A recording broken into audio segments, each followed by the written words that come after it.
What's up, guys? Sub-Zero here, back for another VOD review. Today, rank 2 North America Setsuko.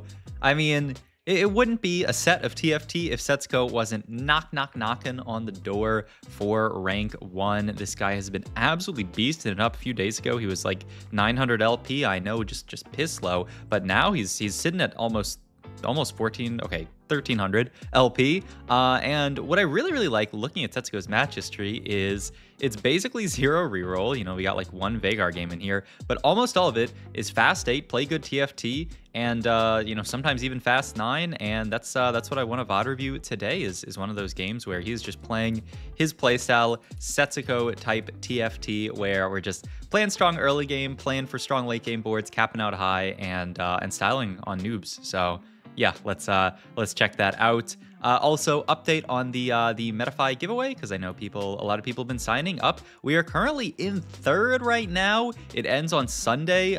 So if you want to help us out winning, we're ahead of people like fucking Armada, and okay, we're past a minute in the video, so swearing is probably fine. We're past people like Armada and DeBuzz, which is like crazy to me. So yeah, go to the link in the description if you want access to discounted coaching and access to all of my coaching VODs. I just posted one a couple of days ago. I got a few more coaching sessions going on this week, so I'm going to be posting those surely. So yeah, I mean, if you're interested in such things as that, and you want to be on the winning team for, you know, supporting me winning, then that would be really cool. So good. I mean, I'm blown away by the number of people who have signed up this week already, because yeah, it's a lot. I mean, yeah, comparing myself to those other people, pretty crazy. All right, we have a portal opener here with Zoe 2, and you know, talking about Setsuko's ability to play strongest board early, to win streak and stuff like that, you can already see where it is coming from here. We have already the Zoe 2. Spellblade seems like an obvious pick up here. Frosty Frontline and Clockwork. I mean, Frosty is like fine to play around, but not in this situation, maybe. And then Clockwork is just kind of a bad augment in general. So yeah, I like just the Spellblades in this situation. The question though is actually, what are our item slams in this circumstance? I do love something like a Spark Morello, and then you just play for like a generic AP spot, perhaps like a Rise setup. I really like Morello into Rise. Did I say? I mean, the other thing is you do have Spark that's slammable, so I'm interested to see where this, because like obviously Spark with Spellblades is really nice, but Gargoyle is so good. I don't know. Let's see what Setsuko goes for here. Also, do you opt to level for something here? We don't actually have a synergy that we can get in here. There's no Witchcraft, there's no Shapeshifter, there's no Scholar that we can get in. You could just level for like a solid unit. I would probably sit one, especially because we're Jace 1 cost paired, but we will see here. The quick scout there, okay, Setsuko's gonna yap about this really quick because that is pretty nice for Jinx. There's definitely someone playing Portal, a lot of Wukong's about as well if Fortune favors the bold guy. We are not gonna level here. I think this makes perfect sense. Our board's not quite that strong, and let's look at the slams here. It is gonna be Gargoyle, but no Morello so far. He's definitely, yeah, he's looking at slamming the Rod here, but he has not slammed the Morello yet. I mean, we don't need to slam it to win this fight, so I think that makes perfect sense here. Hoping to just pick up something that we can play here. Yeah, still no Shapeshifter, Scholar, or Witchcraft, which is kind of rough. I mean, as long as, actually, even if we lose this fight, we can make gold, which is pretty nice. Also, interestingly, opted to make the Gargoyle onto the Kassadin. Obviously, he gets the shield from his ability, so it's not bad on him by any means. And ooh, this is interesting. I would really expect Setsuko to make this Morello here. Okay, and he does. He just thinks about it for a second. But yeah, I really expect Setsuko to make the Morellos in a spot like this, just because it's a good item slam. We can play for win streak. I think it just makes perfect sense. There's our Witchcraft, finally. If we win here, we could actually double pump and pre-level. So we'll see if that's something that Setsuko wants to do here. But the opener looks great. Portal is, I would say, probably the strongest opener right now. They did actually nerf 3 Portal a little bit. They nerfed the bomb, right? So it should be a little bit weaker, but I still think it's one of the strongest openers that you can get, mostly just because this Zoe unit's broken and this Jace unit's broken. Will we go for the double pre-pump? We do. I think this makes perfect sense. We're playing for win streak like this. We're always leveling next round. This gives us a chance of like high rolling something really good. And yeah, I mean, we have this tier open here. If we're looking for a Rise game, we actually don't really want tier items here, but Zoe does do really well with the blue buff, so I'm interested to see what the slam is here. Ooh, okay, so yeah, he didn't actually want to to go this route, but I think at this point he might have to actually make this this blue buff here. Coin flip would be big if we get it, because that would allow us to actually make 20, but we do miss on it, which is a bit sad, but not the end of the world. But yeah, now that we have this double tier, I wonder if Setsuko is just going to make this blue buff here. It's a great slam. Yeah, it's a fantastic slam. The question now is, what are we actually playing this game? Because blue buff Rise is like not it.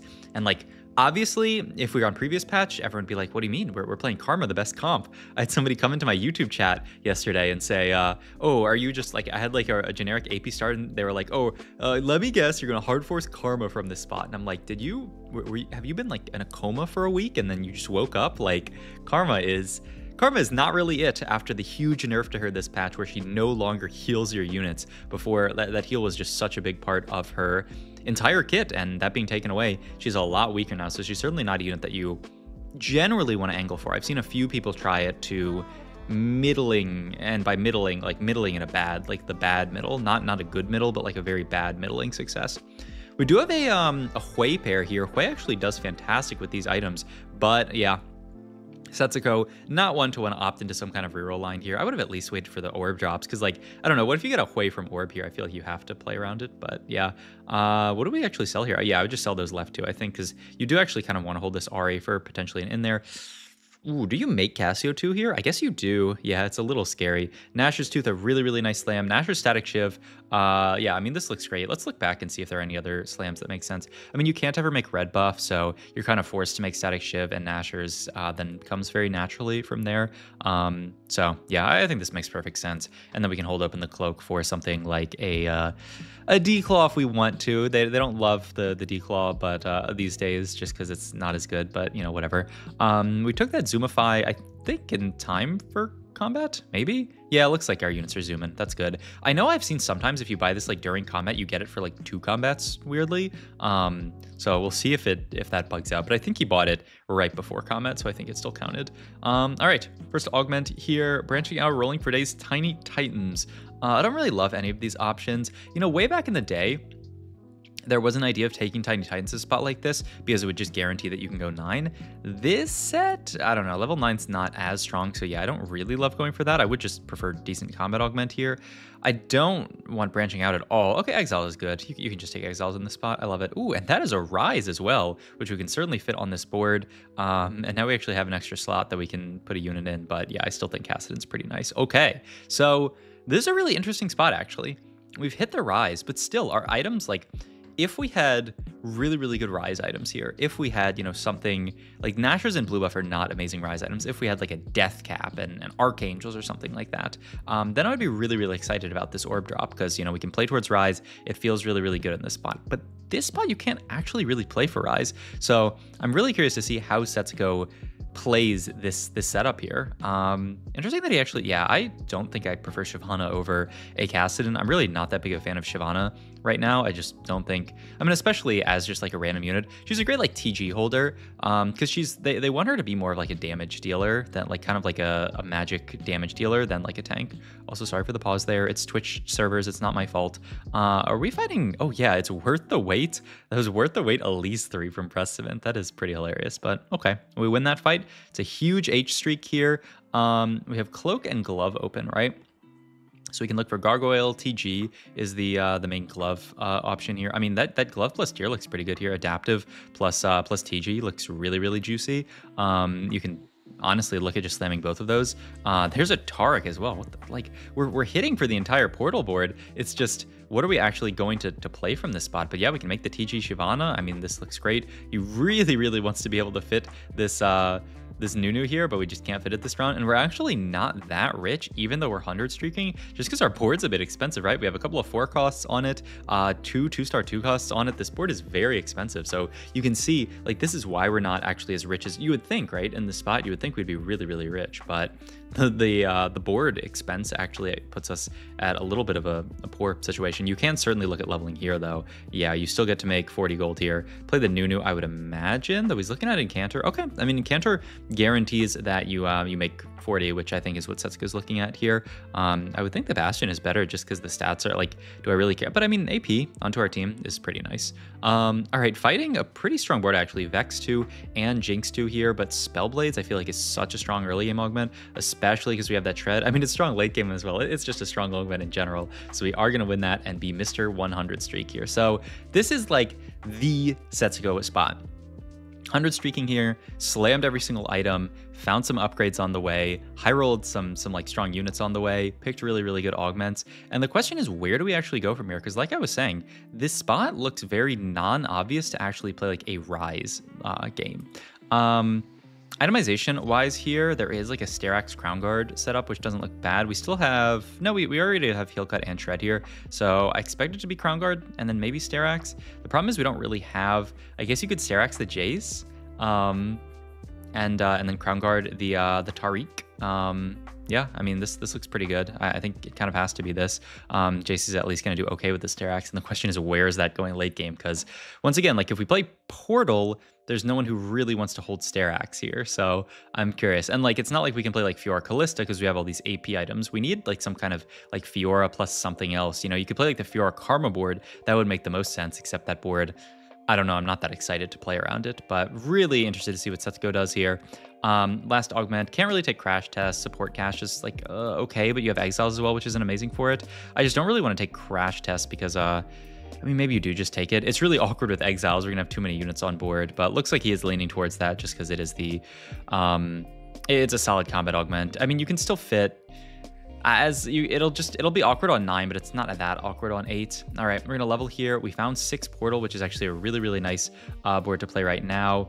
Yeah, you have to mess up your backline a little bit. Yeah, just like this is how you can get Exile's value. And I love this set of Setsuko, actually. This is not something you see most people doing this set, but we found 6 Portal here with the Galio. So why not just push 9 in this situation? We're 100 streaking, we're 40 HP. It is actually going to be a Setsuko fast 9. Wow. But yeah, like you don't really have to roll. We're pretty far from actually hitting anything on a roll down here, and our board is actually quite strong with these upgrades. I mean, this is a classic Setsuko. And look, okay, he's thinking, yeah, I mean, he's thinking about playing Karma and Friends, Karma and some 5 costs as our board. I imagine like a Zillion's gonna end up getting on the board. I mean, honestly, eventually you oftentimes would get out of Karma, is the idea, and then like Camille would come in. But yeah, I mean, something like this looks pretty solid. I'm really interested to see how Setsuko builds this board on 9. We do finally lose our streak, which is a little bit rough, but I mean, level 8, 50 gold here, 88 HP. I guess you can't complain too much. But yeah, I mean, so few people, I would say, are going fast 9 on current patch, but if there is ever someone who would expect to do it, I would say it's Setsuko. Sword open here. We are thinking about playing around the Briar, so we would like some kind of like healing onto her ideally, or even like an Edge of Night. He's just gonna take the double giant belts here for, I mean, maybe Warmogs, but Warmogs is like so much tankiness. Oh, we do have Salvager here if you want to like change up all of our items. It's a little bit hard, and I do kind of like a lot of our items here, but I'm pretty sure if you're a genius, like, yeah, there's a lot that you can do here. He is gonna Salvager these chase items, 1 so we can move items over to Tarek, and 2 so that he can make Shojin here. Yeah, this stuff is, it's always like mind exploding. This also allows us to make like a BT for Briar later and then hold this giant spell open. I mean, this seems pretty beneficial for us. Yeah, Shojin over to backline. Also a better tank item in the Gargoyle. And then, yeah, something like BT waiting for Briar, like BT Sterax instead of what we had before, which was like Sterax nothing and no way of getting to healing. I kind of love it. Yeah. And I mean, we could even make the BT onto Jace here. We know that Jace is not going to stay on our late game board. I mean, it's 6 Portal for now, but that is definitely not staying late. So yep, BT there, love it. We're fighting Built Diff here, who actually has a Nami too, and they found a Smolder one, which is a little bit scary, but I think Zoe might just be too much of a beast. My God, yeah, 5.5k from the Zoe. Actually, standout performance on the Rise as well there, a ton of damage just for being a Rise one. So yeah, I mean, I love how he's played this. It's interesting actually that we're holding on to these Zoes because I can't really foresee a world. I mean, maybe the idea is that Zoe pivots our board like kind of slowly into what we want to play, but like I feel like we are full pivoting the board at 9 and we don't need this Zoe, but we'll see. There's a Thomas Kench, just a TG Sterax. Yeah, I mean, this looks good. I don't know where all these TGs are going because we have I mean, they're just going on to like secondary units, stuff like Rakan, stuff like Morgana. Like the tank items would go onto like a Nasus, the AD items would go onto like Briar, and then the AP items would go onto like, I guess we're thinking about playing around Karma eventually. I mean, the problem is that blue buff doesn't really fit on a lot of the 5 costs. You know, you definitely want to like, you don't want to like blue buff a Xerath or Amelia or anything just because these are very high mana units. So you kind of almost need to play the Karma if you want to play around blue buff. But look at this, the pre-leveled up level 9. Let's actually bring it down to 1.0 speed. To see what this looks like. There's a Diana, random effect here is fine. Smolder, not bad. There's another Rise. Ooh, okay, this is a bit of a shot, but still we can't really play around Smolder here. I would like to get the Xerath in there. There's Camille Pair, who can certainly hold on to these items. There is finally a Karma that we can think about playing around. We're just gonna fit her on the board for now. And yeah, like we haven't gotten to actually completely full pivot the board. Also, we can't get our full exiles value here. I mean, we are at level 9. You cannot, I believe, position to make sure everyone gets exiles because we have this crash test dummies in this spot. At the same time, it's silver exiles. If you lose a little bit of exiles value on backline, it's not the end of the world. All right, next shop here. Let's go back down to 1x speed. This is a huge shop for us here. The Xerath, the Nasus, and the Briar here, so we can start actually getting, I mean, I would start pivoting out of a lot of these units here. Yep, I think this is perfect. Wow, he's full pivoting out of everything here, but I think this makes sense, right? Karma in, this in, Nasus in, Camille is not in yet. We actually have 2 Karmas on our board right now. There's a Nora, who's also a really nice unit to fit. I don't know how we're fitting Melio here, but I guess I'm on Setsuko. I'm on the ride with Setsuko here.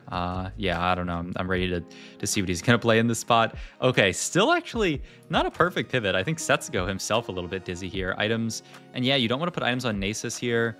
You don't want to put items on secondary Karma here. I mean, honestly, this Cassiopeia, you can even think about cutting the further you get into the game. Encanter's obviously fine, but not that big. I mean, we're for Shape on this board right now, but I don't think we want to stay for Shapeshifter for the rest of the game. But we'll see. I mean, hey, Shapeshifter +1, but it's just kind of like we certainly don't want this Jace on our board. These items need to be moved over here. Probably these 2 end up getting cut. I don't know why this guy's on our board either. Yeah, we still got to finish pivoting the board here for sure. But I mean, just goes to show, even someone like Setsuko, one of the best players in the world, can have a little bit of trouble, especially, you know, we're not early set, but we're not late set. Pyro-Spat here he actually took. It was on a Nora. Interesting. There's Morgana. That's got to come onto the board. Okay, now we're going to start selling some of these more useless units. Need to sell the Jace here as well. Yep, he's on the edge of the board, so maybe he's a little bit hard to see. There is our 4 Preserver plus the Melio, which fits really, really nicely this way. Okay, and we are just, at this point, just going to say, fuck the Xeraths. We don't care about that. We've also hit Morgana too before Nasus, so I imagine tank items onto Morgana here. Yeah, and then we're gonna Pyro-Spat the Melio, which is interesting, I guess, just because we don't have someone to throw it on. And then this last TG, I imagine it goes onto Rock On here, but we'll see. Wow, okay, so we've almost fully finished our board pivots. And this is basically what we're playing for. Yeah, we can move a little bit off of Cassio items. I mean, she is Encanter and Shapeshifter. She's not bad by any means, but we're really at this point looking for upgrades. I don't know. I wonder if you would ever play something else here over the Cassiopeia, just because I feel like she doesn't do that much here. And yeah, this goes onto Rakan, right? No? Yeah. Yeah, I mean, it has to be, right? I mean, I guess you could throw it onto the Bard. Might be better, but I don't know. I just like it onto Rakan. I like it on frontline units generally. This Smolder flying around the entire board with this Nasus, and I mean, this Briar as well, just way too much of a beast. So we stomped that board, and hey, it's a top 4. It was a little bit of a sus pivot. Okay, now, yes, I love this. Now that we have found this Nora, it's just gonna, the Nora 2, it's gonna come in over the Cassiopeia. We're looking at actually maybe moving TG over to Nora, but I think we can actually wait. We might do that, but it depends on what we get off of Dragon here. If we get a good random, I mean, we're really just looking for Briar item here, right? So you'd prefer item onto Briar. Oh, we actually, no, yeah, we didn't sell, okay. But yeah, I assume you want Briar item here. Ugh. I mean, IE is not that good. I don't know. Sunfire, Spark. I mean, pretty sure IE Briar is not it. Okay, we are going to go it anyway. I mean, an item is an item. And we are going to leave the TG onto the Rakan here. I don't know. I don't know. I'll look at the stats later on IE Briar. I mean, I guess it can't be that bad. But I don't think it's amazing. Her spell is really not that big a portion of her damage, I believe. I mean, honestly, F it. let's just do a little bit of a stats check real quick. tft.op.gg and go to their champions tab and then find Bri R here. Click on to her and then go look at some of her items. I want to break it out into more items. I don't think how do I, yeah, show more. Oh, okay, like IE. I mean, the one build with IE looks like noticeably worse. I don't know if that necessarily means that it's like the worst thing in the world, but it's certainly oh yeah, we can just look at recommended items here. This is good. This is good. 4.34 average. Yeah. Doesn't look, I mean, it doesn't look that bad though. I mean, it actually looks similar to a lot of these. Okay. So definitely not like preferred, but not terrible by any means. Better than I thought, honestly. Okay. So, ooh, this is really scary though. Minhee here is about to hit Sugarcraft. Is he getting it this round or next round? He got it this, oh man. All right, well, is a beautifully played game by Setsuko, but now his goal this game is to go second. Because you can never beat this. This is an instant win trait. I mean, yeah, the Sugarcraft +1 plus the Hunter +1 from the dummy is just completely disgusting. We're actually rotating into him immediately, which is so bad here because we really want to kill as many as possible, but it's so hard to kill units versus this board. It's also just almost, I don't know, I've never seen this cake lose, but hey, not a bad loss actually. 5-unit loss here. We're pretty healthy. This does look good for us as far as going top 2, but I do think it is probably doomed. I don't foresee a scenario here where we can actually win this game, but I mean, hey, a really cool game so far from Setsuko, just knowing how to cap his board on 9, playing a kind of a capped AP Fast 9 board, which is not something that you see too much, especially playing around this Karma, who, like I said, is a really kind of a maligned unit this current patch. But Setsuko being so strong, knowing how to spike his board, knowing when to roll, just says, I'm just going Fast 9, and it worked out fantastically for him. He played it so well, fighting Protect roll here, and this is a huge fight here, just absolutely destroying him. And so I think that might already be top 2 secured. Yeah, so beautiful from Setsuko, not leaving anything on the table, not, you know, maybe Protect scroll like spikes next turn or something if we don't kill him there. But our board is so strong. We can pick up this BT, who we would love to throw onto the Briar, but we don't actually have a way of popping items off. I guess you could take Salvager here, but yeah. Oh, that's an idea actually. Okay, so the idea is maybe we can hit like a Nasus or a I mean, that's another Nora. Maybe sell the entire board and hit Nora 3. We have to hit something 3-star here to have any chance of winning here. I mean, I like the idea from Setsuko to keep the options open here.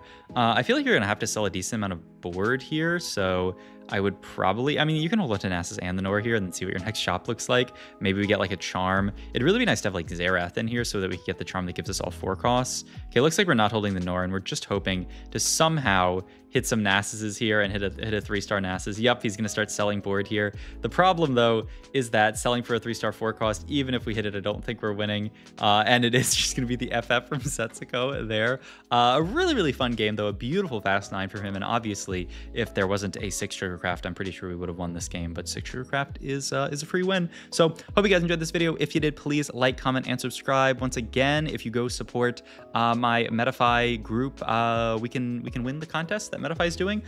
So I really appreciate that. If you do it, it's only $3 and you get access to all my coaching VODs on Metafy and access to discounted coaching, which is pogged up. So yeah, hope you guys enjoyed. Thanks for all the support so far, and I'll see you guys in the next video. Bye.